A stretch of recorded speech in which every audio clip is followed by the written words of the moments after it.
Dan itu masih bayang-bayangan. Aduh, gimana nih, suami aku nganggur. Ojo kelalen di subscribe. Hai teman-teman, kembali lagi di channel saya Yuami TV. Di video kali ini aku mau sharing ke kalian tentang pengalaman aku menikah dengan doi di tahun pandemi Corona 2020. Wow, ini tahun spesial banget ya, karena ini tuh udah memasuki Desember, sebentar lagi 2021. Nah, aku tuh pengen bikin momen, bukan bikin momen sih, momennya udah terlewati di tahun 2020 yang sangat bikin orang semua gempar tentang adanya virus COVID, virus corona yang pertama kali itu terjadi di Wuhan, Cina, sampai pada akhirnya terjadi di Indonesia juga. Bahkan sekarang kasusnya udah 500-an ribu lebih. Wow.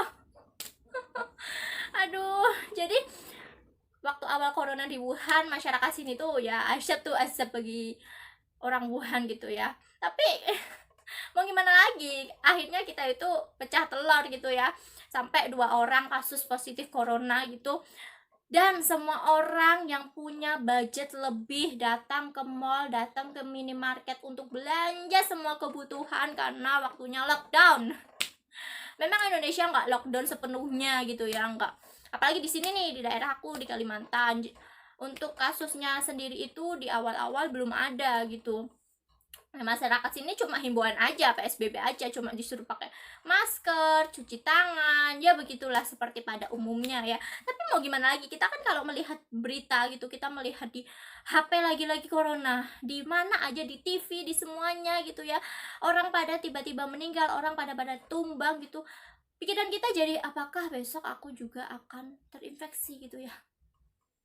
Dan kabarnya vaksinnya itu udah mendarat di Indonesia nih. Kemarin aku lihat beritanya di TV gitu ya, memakai pesawat Garuda Indonesia udah sampai vaksinnya. Nggak tahu siapa yang bakal diuji coba pertama gitu ya di Indonesia.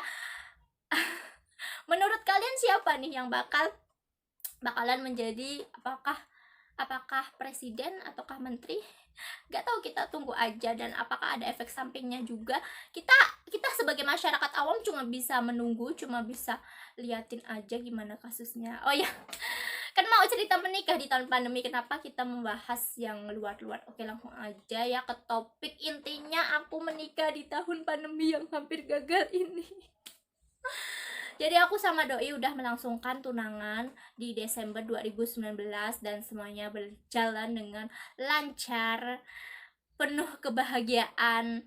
Udah di pikiran keluarga kita itu, oh ya ini nanti mau ada musik, mau ada pokoknya besar-besaran gitu ya, mau banyak tamu yang diundang gitu.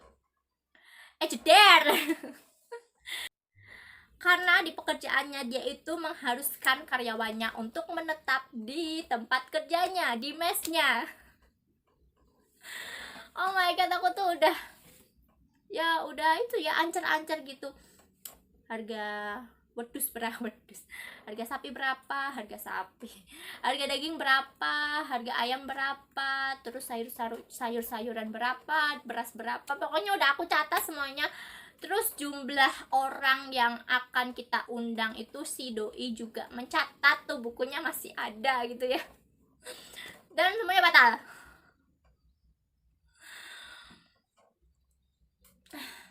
Ini agak nyesek sih, karena kalau dipikir-pikir lucu juga sih.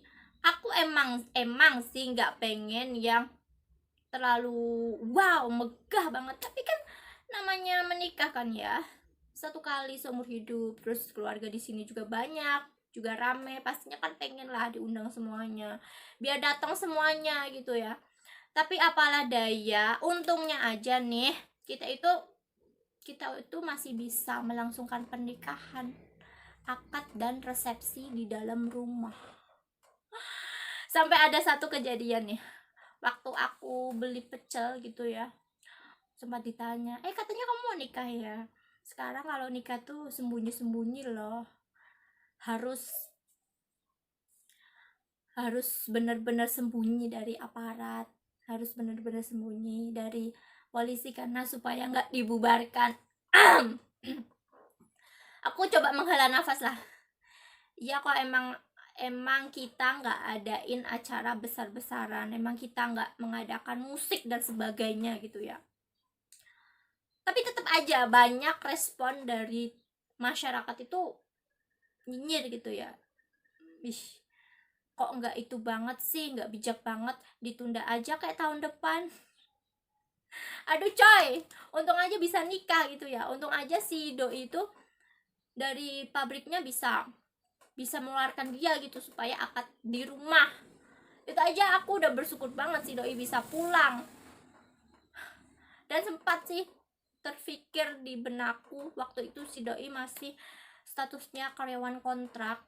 Dan kalian tahu sendiri kan kalau konsekuensi karyawan kontrak jika melanggar atau tidak ikut aturan di sana, pasti kan ya tahu sendirilah akibatnya.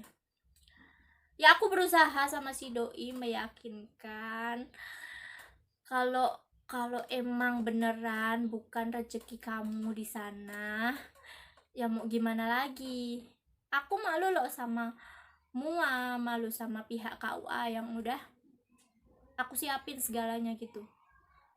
Foto aku, surat-surat ijazah, semuanya, akte kakak udah diurus tanpa si doi. Jadi aku ngurus dibantu sama abang aku aja. Bener-bener aku fotokopi sendiri, cetak foto sendiri, kirim semuanya, berkasnya aku cari-cari gitu ya, ngajuin ke sini tanpa si doi. Ya agak nyesek sih. Terus tiba-tiba si doi ngomong gitu, ini kalau aku nggak ikut aturan gitu ya, nggak ikut lockdown, ya konsekuensinya itu kayak gini karena aku hanya karyawan kontrak, masih karyawan kontrak. Waktu itu kita video callan, kita nangis bareng gitu ya, gini amat mau nikah, suaminya nganggur gitu kan. Pikiran aku itu udah melayang, si doi juga udah ngedown gitu mentalnya, karena sebagai lelaki kan, kamu mau menikah dengan seseorang, mau nikah dengan gadis pilihanmu, tapi aku juga punya konsekuensinya gitu ya. Istri aku itu mau makan apa gitu kalau aku di PHK, kalau aku sampai keluar dari pekerjaan aku, sementara tahun ini benar-benar sulit mendapatkan pekerjaan gitu. Ditambah akunya kan udah resign dari pekerjaan sebelumnya, jadi pikiran kita itu ya Allah gini amat gitu. Tapi aku mencoba berpikir lagi, kalau mau tunda-tunda mau sampai kapan gitu ya, kita nggak tahu lockdownnya itu sampai kapan, kita nggak tahu mau ada PSBB itu sampai kapan. Jadi aku memutuskan ya udah, kamu sedikit jeleneh, kamu sedikit membelokkan aturannya, cobalah minta saran ke atasan kamu gimana baiknya. Dan alhamdulillahnya si doi bisa pulang ke rumah. Dan itu masih bayang-bayangan, aduh gimana nih, suami aku nganggur gitu ya. Tapi aku mencoba berpikir, nanti juga ada rezeki. Aku selalu berpikir kayak gitu ya, maksudnya pasti ada kok jalan, pasti ada uang buat kita makan, buat kita untuk tetap bertahan hidup.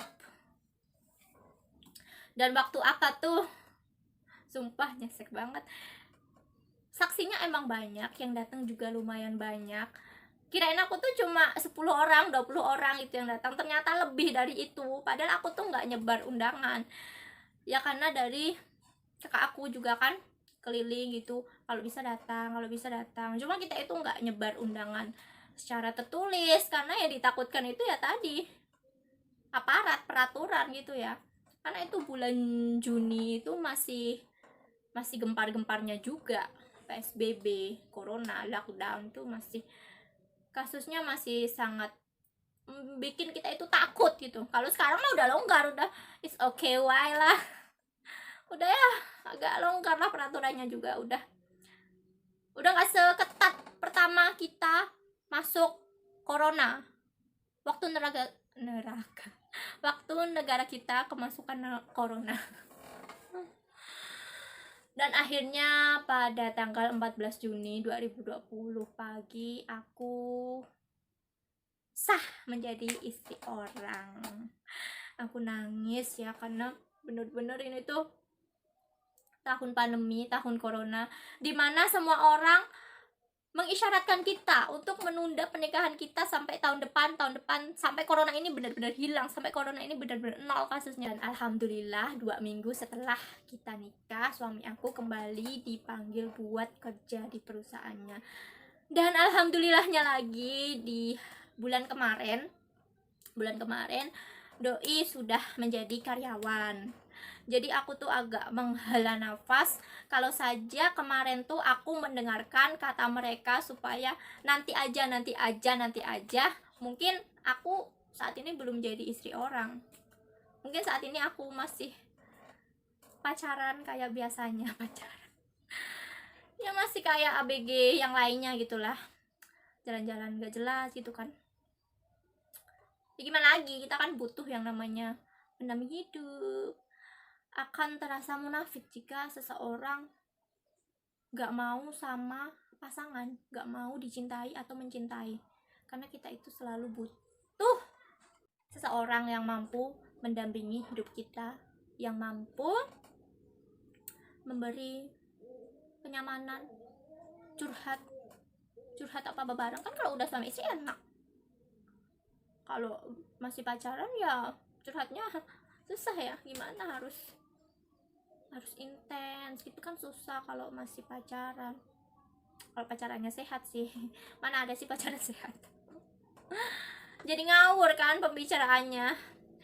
Dan satu pesan aku, kalau kalian mau menikah ya udah ikuti kata hati kalian, berdoa jangan lupa ya, sholat juga, minta petunjuk sama Allah supaya diberi mana jalan yang terbaik. Karena rezeki setelah menikah itu tenang aja, ada aja jalannya, beneran kok.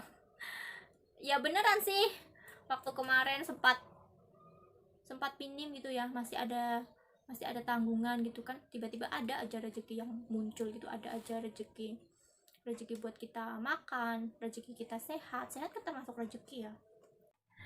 Pokoknya aku mau berterima kasih sama tahun ini, tahun 2020, yang memberi makna kehidupan, bahwa gak selamanya orang yang mampu, orang yang kaya raya aja bisa bangkrut gitu ya. Yang mereka mengklaim gak bakal habis uangku, itu banyak gitu kasusnya. Lihat di portal berita gitu ya, sampai bercerai dengan istrinya karena gak bisa seperti dulu lagi. Ini tahun ini emang berat karena kasus perceraian di tahun 2020 itu sangat meningkat. Dan kasus kelahiran pun sama meningkat karena yaitu lockdown ataupun PSBB. Dan aku berdoa sih vaksin ini bener-bener pure vaksin yang gak ada efek sampingnya. Karena yang ditakutkan itu efek samping, udah gitu aja. Kalau vaksin pure alami, bener-bener vaksin untuk menghindari segala macam virus kan, wow, itu kan sungguh luar biasa gitu ya. Pokoknya I love you deh untuk tahun 2020. Jangan lagi ketemu tahun yang membuat resah semua orang, PHK massal di mana-mana ya. Ini akan menjadi pengalaman yang berharga buat kita semuanya, dimana pemerintah mengeluarkan berjuta-juta bantuan tapi disunat gitu ya, kawal 17 miliar. Aduh, orang-orang tuh kayak itu ya, masyarakat atau netizen Indonesia itu sangat jeli, sangat teliti. Katanya ada yang bilang tahun ini juga asik karena di penghujung tahun 2020 ini ada sebuah video yang menggembarkan masyarakat ya, yang dikata netizen itu mempersatukan bangsa. Sampai sekarang masih dikawal itu tentang korupsi dan kasus video viral. Kita sebagai orang awam hanya bisa melihat perkembangannya, apakah tahun 2021 setragis dan selucu tahun 2020 ini. Semoga kita diberi kesehatan semuanya, gak ada gempa atau tsunami yang bikin kita was-was, karena ini bulan Desember, kemarin banyak puting beliung, Kemarin juga aku tidur gitu ya, aku kira tuh kucing lari gitu di atas atap, ternyata anginnya sangat gede gitu. Aku langsung keluar dari rumah, langsung keluar dari kamar gitu, sampai aku lihat-lihat atap gitu. Aku takut banget, takut ada yang roboh gitu nimpa kepala. Nah itu min zalik kan. Jadi aku selalu was-was, aku nggak tidur di kamar, aku duduk stay sambil mondar mandir, berdiri bolak-balik, karena yang ditakutkan itu cuma satu, yaitu gempa, roboh, terus jatuhin kepala kita kan. Jangan sampai lah, semoga Indonesia ini baik-baik saja ya. Oke, sekian aja video aku mengenai pengalaman menikah di tahun 2020. Semoga mempunyai pesan tersendiri.